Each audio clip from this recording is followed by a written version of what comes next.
Well, after hearing our praise and share and hearing our requests for prayer, I'd say I picked the right title for the sermon today, Happy Adversity. Nobody's ever wished me that before, but I will wish that to you. So, a main feature of Christianity is that we, you and I, are created in God's image. We can think, we can reflect, and we can remember the past. We can choose the present. And our wisest choice is to run to God, and running from evil is always a good thing to do. I have repeatedly asked you if you believe the future is as scripted or as definite as the past. I do not. We enjoy freedom to do otherwise. And the only place that we live is now and in the present. Jesus entered his own creation 2,000 years ago. And I believe he risked everything for us. Jesus chose to obey, and he chose to trust his Father before the outcome was known. A choice is not free if it's already pre-recorded. Our choice and the consequences of those choices are not there to know until we make them. God walks with us, and he's in us just as he was with Jesus. And personally, I don't know how I could fall in love with someone, or if I could trust someone who foresees everything that will happen, everything that I will endure, and could do something about it, but doesn't. Time is real for me, and I believe it's real for God, because I'm created in God's image. Events follow each other in sequence. Creation is God's ongoing project or his adventure. At the end of the creation week, the project was not over, and his invention is more like an adventure. Both God and his creatures, all of them, make decisions, and decisions have consequences. If future decisions do not become real or do not exist until they occur, there's nothing definite to know before they are made. If those decisions are knowable, well, then God knows them, period. God knows everything there is to know. The future is partially known, but it's not totally scripted as the past is. The future is partially open, and our choices matter. Our choices are real. Just as they were in the oft overlooked story of Samson, recorded in Judges chapters 13 to 16. Judges is 20 chapters long. Samson gets 4 of them. That's 20%. Gideon got 3. Samson got the most. And this fascinating story begins 1,000 years before Jesus was born, before he lived on earth with us. It starts this way. There was a childless couple to which an angel appeared to the wife. Sound familiar? We know the husband's name and the city that he lived in. He lived in Zorah, wherever that is. And he was from the tribe of Dan.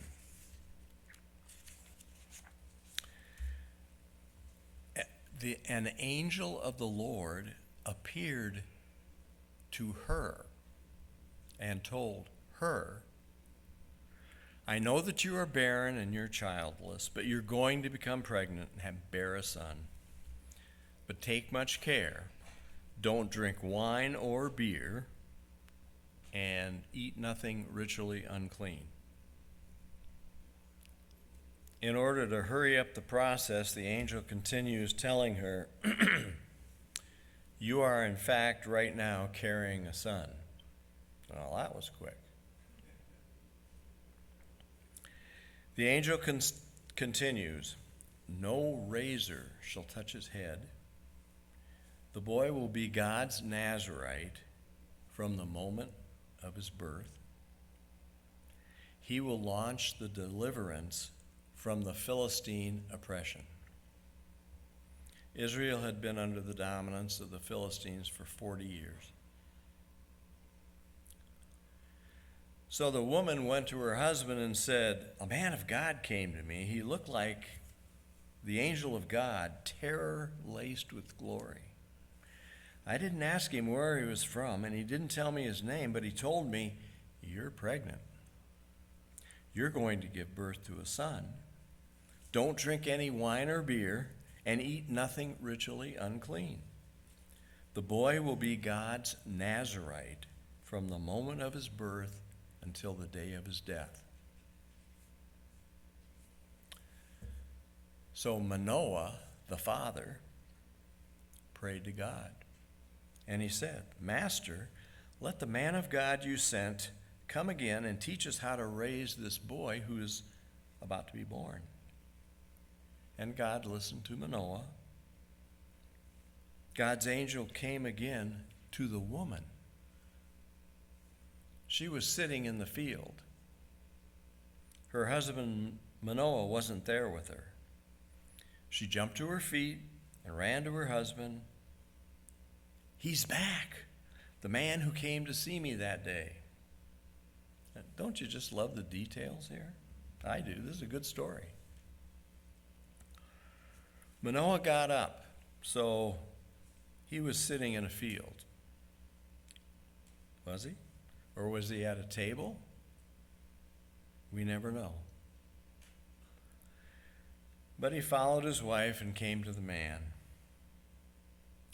Manoah said to him, are you the man who spoke to my wife? And he said, I am. Manoah said, so when what you say comes true, what do you have to tell us about this boy and his work? Well, that sounds like a reasonable request to me. And so the angel told him everything his wife had already mentioned. No beer or wine, don't eat anything that comes from the vine, or ritually unclean food. She is to observe everything I commanded her. So Manoah invites him to stay for a meal. God's angel says to Manoah, even if I stay, I won't eat your food. I guess he wasn't hungry. Manoah then asked the angel, what is your name? When will your words come true? We'd like to honor you. And that angel replies, and I'm sure it's in total disbelief, what's this? You ask for my name? You wouldn't understand. It's a sheer wonder that you would ask. Judges 13:18. Does this sound like a pre-recorded conversation? I don't think so. Then Manoah offered a sacrifice on a rock altar to God who works wonders. And as the flames were going up to heaven, the angel also ascended in the altar flames. When Manoah and his wife saw this, they fell face down to the ground. Manoah and his wife never saw the angel of God again. And clear to the end of the story, we never learn the name of Manoah's wife. The one the angel talked to in the field and the woman bowing down. Apparently her name was not important. Why would it be left out? Curious minds want to know. In the meantime, Manoah realizes that was an angel of God. He says to his wife, maybe her name was really long and hard to pronounce. We're as good as dead. We've looked on God. Quoting from the Bible, Judges 13:23.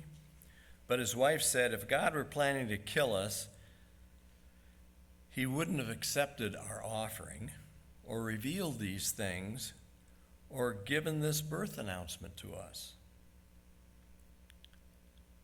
I'd say she was a lot sharper than him, whatever her name was. Verse 24, the woman gave birth to a son, and they named him Samson. The boy grew, and God blessed him. The Spirit of God began working on him, at a camp between Zorah and Eshtaol, wherever that is. But we are never told his mother's name.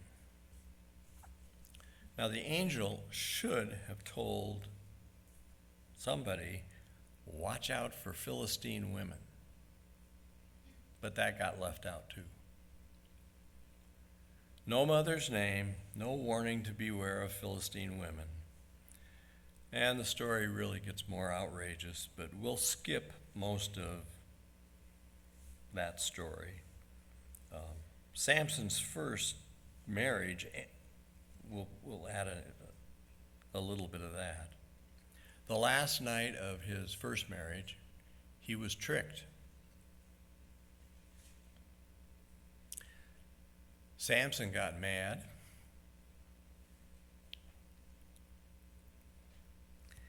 And he went to his wife's hometown and killed 30 men, stripped them of their clothes, brought them back and dropped them off at the wedding tent, stalked out, smoking mad with anger, and went home to his father's house.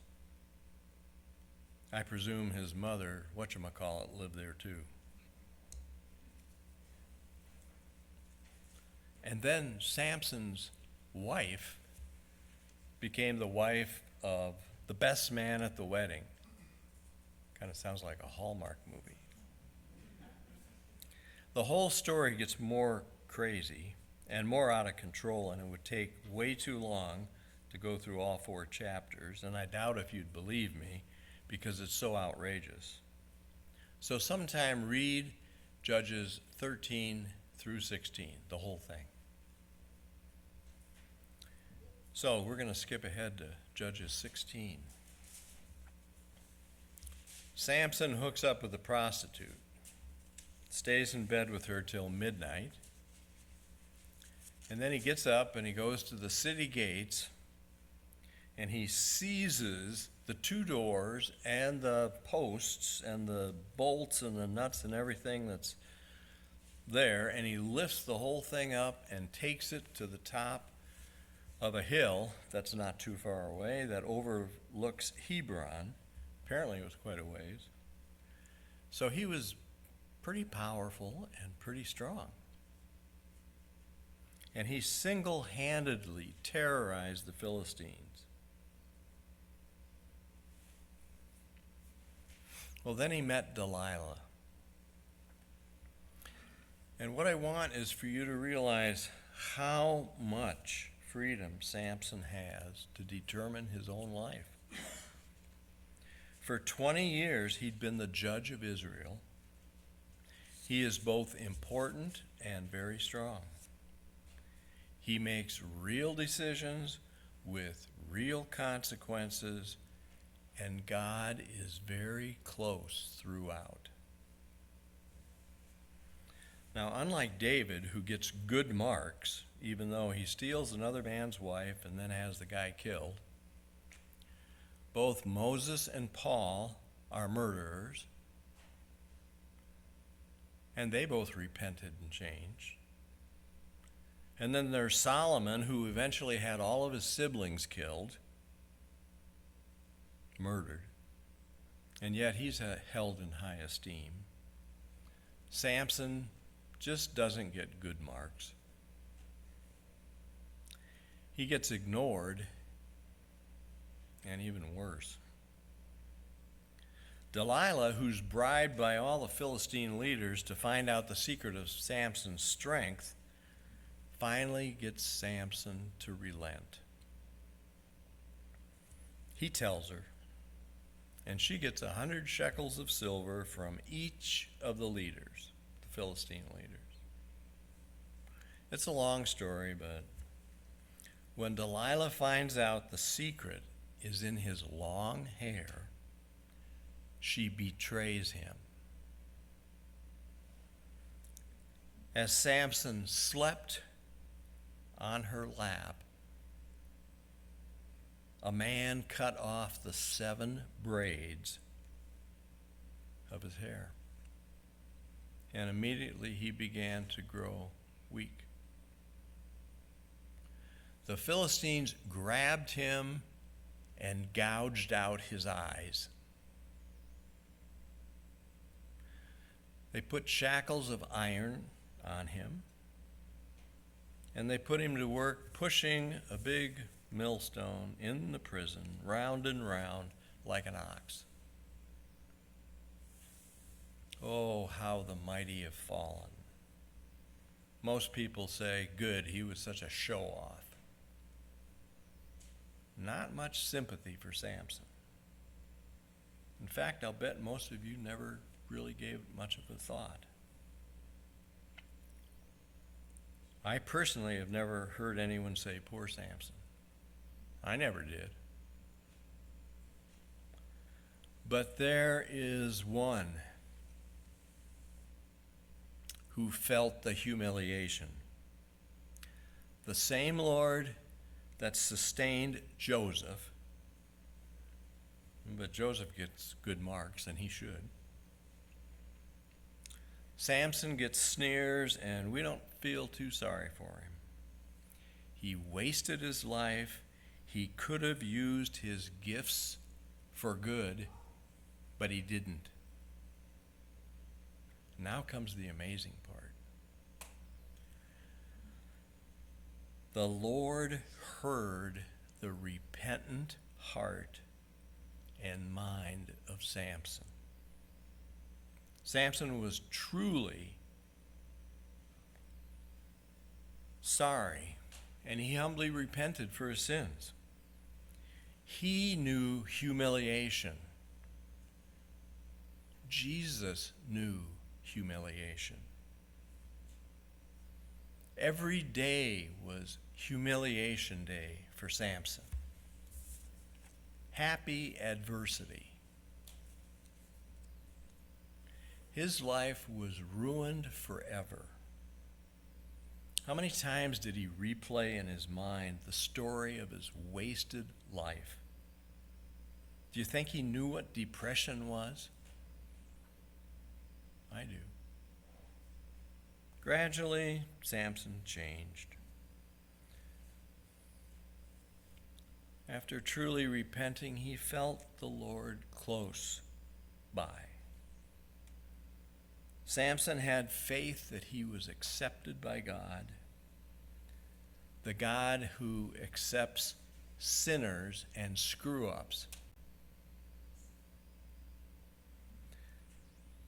That welcoming Lord accepts you and me today, just as he accepted Samson when he confessed his sins, gave his heart to the friendly God over 3,000 years ago. Samson lived by faith, homeless, friendless, powerless,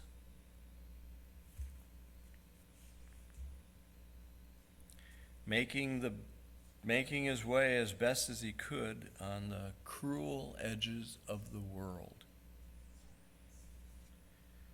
Have you braved abuse and chains and whips? Samson did, and so did Jesus. If Jesus would die for Samson, surely he died to rescue you. Have you read the partial list of the faithful in what's called the Bible Hall of Faith in Hebrews 11? Hebrews 11:32 mentions Samson. You only get into the Hall of Faith fame by God's grace through faith in the Lord, who wants to live in us and be with us. So let's go back and finish this surprising story. And most likely, you've never heard this before. The Philistines celebrated. Our God has given us Samson, our enemy. It was a holiday. We have a holiday coming up. A feast day, a day to be joyful. Everyone was feeling in good spirits, and someone said, "Get Samson from the prison and have him put a show on for us." The building was packed. At least 3,000 were in the stands watching his performance. And Samson asked the young boy who was acting as a guide, leading him, asked him if he could take him to the place where he could touch the pillars that held up the temple.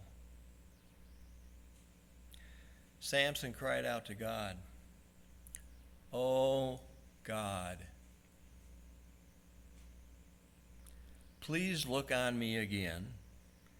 Oh, please give me the strength yet once more." And then comes the surprise. Who did Samson say this to? He asked God, the one he had faith in, "Let me die with the Philistines." Whoa. He asked the Creator God permission to take his own life. And God granted that request to push the pillars apart and implode the huge building, killing thousands and himself.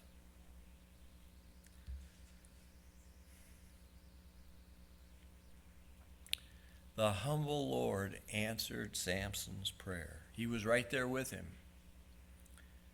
Jesus said, "I am with you always."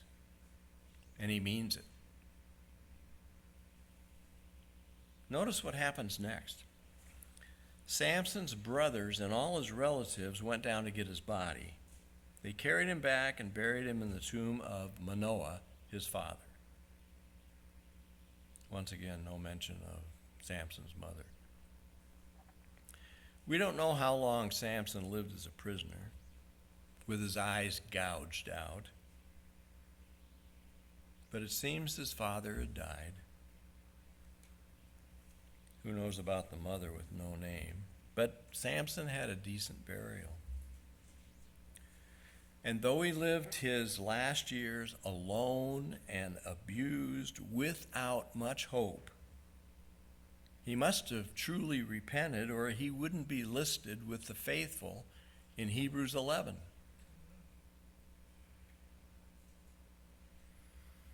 Each of us have had an encounter with suicide at one time or another. It's a dreadful thing. For thousands of years, the taking of one's own life has been viewed as the unpardonable sin and the shameful thing. It's been treated so disgustingly that anyone who committed suicide could not be buried in the church cemetery. As far as I can tell, there are only 4 accounts in the Bible of a person taking their own life. Samson, Saul, the first king of Israel, Saul's armor bearer, and Judas.